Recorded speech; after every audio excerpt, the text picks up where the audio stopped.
Hope you guys are doing well. Welcome back. So in this video, I'm going to show you that how you can create an AI image through the Adobe Firefly. So let's get started.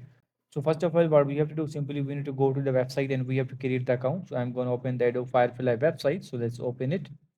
As you can see, we have to open the Adobe Firefly website. I have already created my account. And after the account creation, as you can see, what we need to do simply we have to scroll down. And after scrolling down, you will be able to see the option for the text to image. So as you can see, if you want to use this, you have to click on the create with Firefly. So let's click on this option, create with Firefly.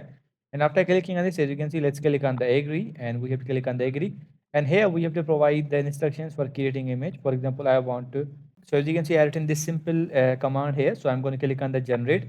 And after clicking on the generate, it will take 2 seconds in generating our image and the image will be generated. So as you can see now it's generating the image. We have to wait for a few seconds until it generates the image. So as you can see now the image is generated. As you can see I have provided a prompt that create an image with the man in office on desk. So as you can see now the image is created. Now you can use any image and you can use in your official use.